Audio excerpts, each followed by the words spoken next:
All right, guys and gals, this is my presentation on the Journal of Addiction and Offender Counseling. The joke, it's no joke, that's a joke. If you can see here, my presentation background is the vapor template. I thought that was rather fitting for the Journal of Addiction and Offender Counseling.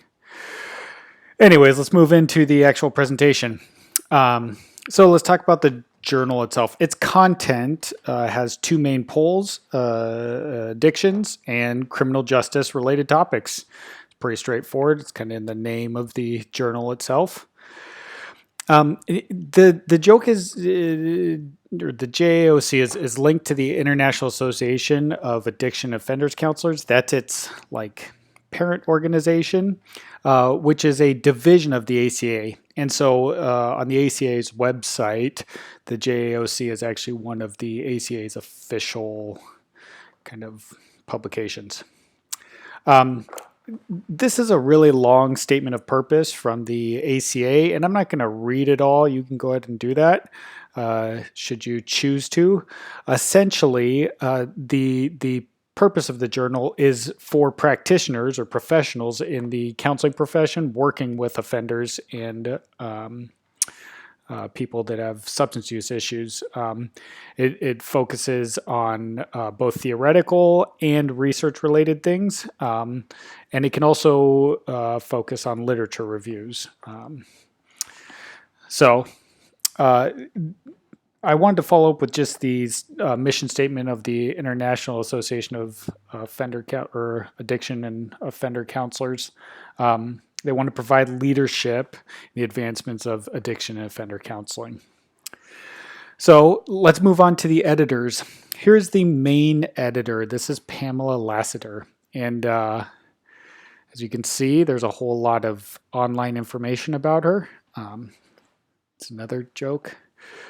She was actually a little difficult to locate and kind of figure stuff out about, but we got some stuff. So let's talk about it. She's got nothing on LinkedIn. She's got a really minimal school profile, but in Google Scholar, she's got 26 publications in various journals. So she's got a pretty good publication kind of basis. On the IAOC website, it says that her interests are in multiculturalism and specifically with the LGBTQ populations. Now, she also has an interest in substance use, and these foci are, it's backed up by what she's published. She's also she was a past president of the IAAOC from 2006 to 2007. Let's move on to the assistant editor. This is Kathleen Brown Rice. In 2017, she was an associate professor at the University of South Dakota. I can't find her right now, nowhere. This is the directory for South Dakota on everybody named Rice whatsoever. This is actually Brown Rice being typed in. Nothing. Can't locate her on LinkedIn, nothing. She does have various publications though. Her publication focus on alcohol use with a Greek population, multiculturalism, especially with Native Americans and kind of their struggles with addictions in general. Really cool stuff. She also does clinical supervision for rural school counselors and how that works, especially using technology and special considerations for school counselors. She also has one article on addressing kind of problematic behaviors in colleagues and how to go about doing that. And if you Google Brown Rice in Google Scholar, you're going to come up with a whole lot of nutrition stuff. Now so she was the assistant editor or associate editor. This is the assistant editor, John Locks. He's at the University of Toledo, and this guy has the largest online presence. He is a counseling psychologist, but he's been teaching in counselor ed since about 2001. He was part of a federal team that responded to Hurricane Irene, and he was on this federal team for like 7 years. They did mental health disaster response. He's got 66 publications in Google Scholar. A lot of it, he's the second or third author, so I'm assuming this is dissertation type stuff that he's promoting. Some of it's on school psych. He's got a lot of stuff on counselor ed program research, and I was thinking that this might apply to what else we're doing in publication methods, but his stuff is more on how people experience the counselor ed program rather than it meeting CACREP standards. He does have research on various addiction and offender stuff. And he's got an interest in animal counseling, like how dogs can be used to impact substance use counseling. Just as a side point in there too, his research on addiction mainly specializes in brief assessment tools. So he's done a bunch of research with various different brief assessment tools and using different assessment tools with different populations. Now here's the review board. I didn't end up going through each one of them. There's 26 of them. There's quite a few. Something to point out is the majority of them are located on the East Coast. So that seems to be where their kind of centralized focus is. So let's talk about the publications themselves. There's 2 annual publications. First issue comes out in April. The second one is in October. Each issue's got 4 articles in it. Now, one of the issues in the past 2 years had 5 articles in it, but it was an additional editorial piece that was written by Dr. Lassiter when she took over as the main editor. To be clear also, both the associate editor and the assistant editor have published articles in the journal in the past 2 years, so they're actively publishing in the journal. Now let's do a breakdown of the type of publications that's in the journal. As far as research goes, there's 6 quantitative research articles, and these go everything from, one was on the perception of Greek students on the effectiveness of alcohol intervention programs, to an integration of religion and spirituality among college counselors into substance abuse counseling practices. Yeah, interesting. Some of this stuff was interesting. Some of it seemed a little kind of vanilla. There was 4 qualitative articles in the past 2 years, and these were super cool. One of them was countertransference of pregnant counselors working with sex offenders. Oh, man. Definitely reading that one. And another one was broaching behaviors during intakes with clients. And by they mean broaching is the counselor talking about their own personal substance use problems in the past. There was 2 practice articles that was written. One was a kind of like reflection 10 years post-Katrina and how addiction counseling had happened then, and their reflections 10 years from now and suggestions for practice. And then also a study on, or suggestions for practice with a substance use screening tool. There was 3 position papers. Position papers were really, really cool. One was on visual disabilities and substance use. Another one was advocating that there needed to be more transgender competent counselors to work with substance use. And the last one was using a screening tool with adolescents, military, and LGBTQ populations. Cool stuff.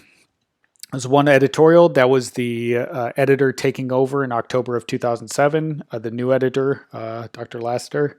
And there was one lit review. It was a meta-analysis of MET, motivational enhancement therapy, with in comparison to no treatment. So based off of kind of what is out there for publication with them already, I have recommendations for publication if you're going to publish here. The first thing is, if position papers specifically with oppressed, disadvantaged, or high acuity populations. The journal tends to focus on these as a whole, whether it's Greek students, the visually impaired, transgender, adolescents, military, LGBTQ populations. All of these things are themes that are continuing to come up in the journal, and they seem to be, all three of the position papers were with disadvantaged populations. And so if you're going to write a position paper, it better be with one of these populations, or you're going to have a good possibility of being published if it's with one of these populations. The second recommendation is doing quantitative or qualitative research on drinking behaviors, specifically with school-age students or college. This seems to be the majority of the quantitative and qualitative research that's been published in the past 2 years. It just comes out that they're publishing a lot on that. The last one, and this is a little bit, I think this is just a little bit of a, I hope it's an intuition. I think a lit review of the offender-related articles in the Journal of Addiction and Offender Counseling over the past 10 or 15 years would actually get published. What I noticed was that they tend to be more weighted towards addiction counseling issues rather than offender-related counseling issues. And I think if there was a lit review that kind of summarize some of the offender-related articles that come out in the past 10 years and maybe compared them to the addiction-related articles as a call for more offender-related articles, it would go over pretty well. I don't know, though.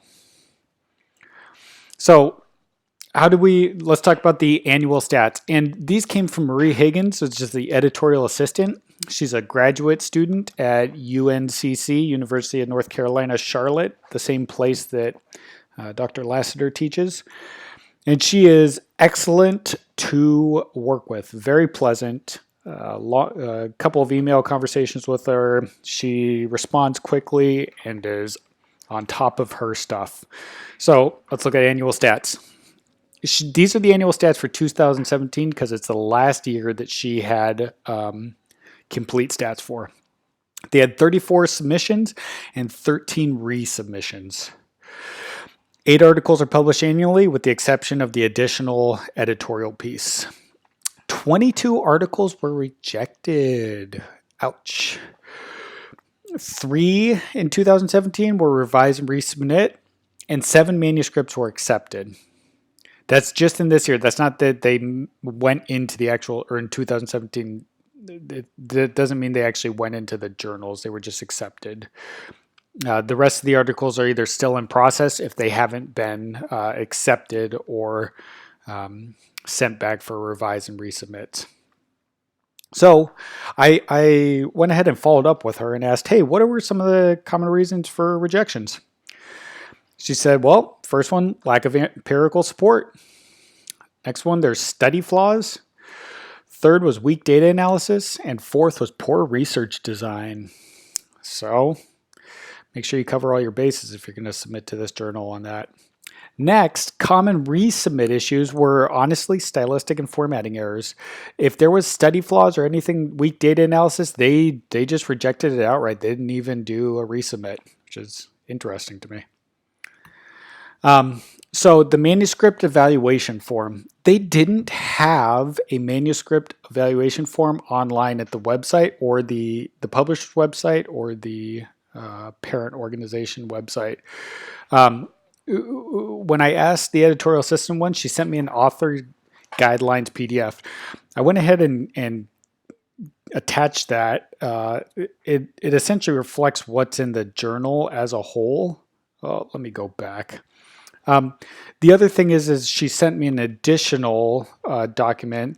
It was kind of like a breakdown of, it's a cliff notes of ACA formatting style. And what she told me is that when they get an article, or a submission, they'll send it to 2 of the people on the review board with the author guidelines PDF and that cliff notes, and that's how the review board that's the guidelines that they follow in reviewing the manuscript. The author guidelines is really pretty straightforward. When you open up the PDF and look at it yourself, it's there. There might be formatting issues on it. Depending on whether or not I open it up in kind of with Chrome or as a PDF, sometimes it's justified really oddly and sometimes not. But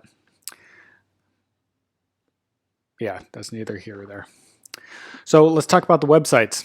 Publisher's website, it's a standard Wiley website. It's up to date. It's got helpful information. It's got this Altmerk score, which is a kind of measure of how much people are talking about the article on like social media and also on news websites and stuff. It's also got really cool data on when the first submission was, when there was a resubmit date, and then when the final acceptance date was for every single article. It is kind of Spartan.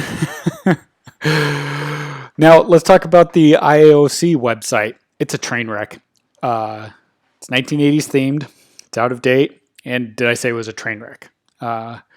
Here's just a nice little kind of picture of it. And when you blow this sucker up more, that lettering up at the top is all types of choppy and horrible.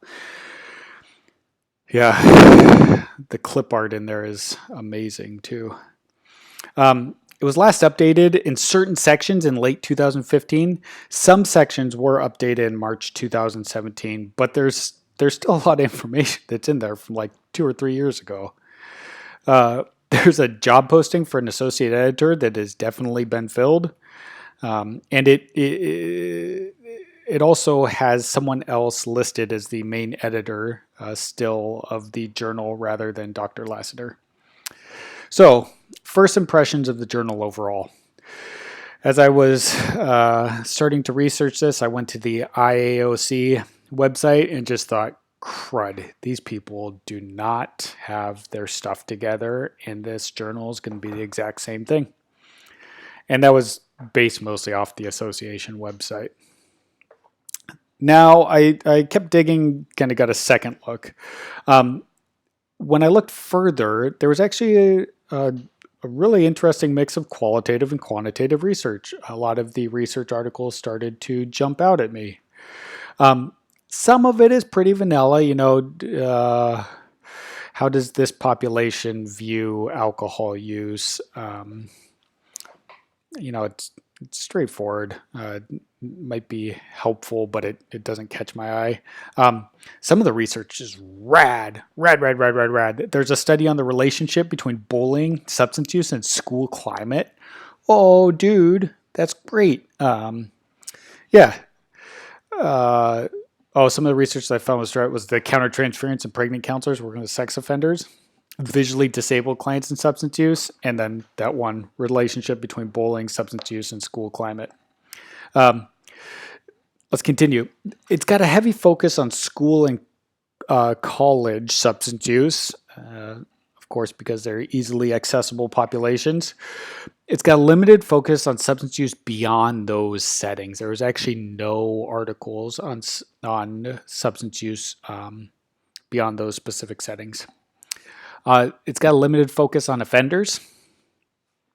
It's got excellent focus on diverse populations, but it's a limited focus on various cultures and ethnicities. When we're talking about diverse populations, I'm talking more about subcultures here. So the military or adolescents or people with visual disabilities, not so much Black or African American populations or Hispanic populations.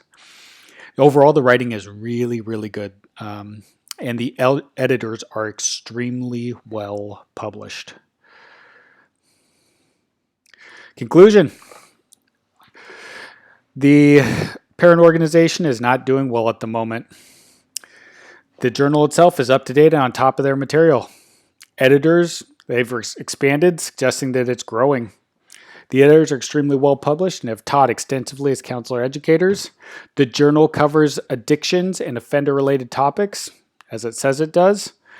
And the journal is a little light on the offender side. There's your references, and this has been my presentation on the Journal of Addictions and Offender Counseling. I hope you enjoyed it.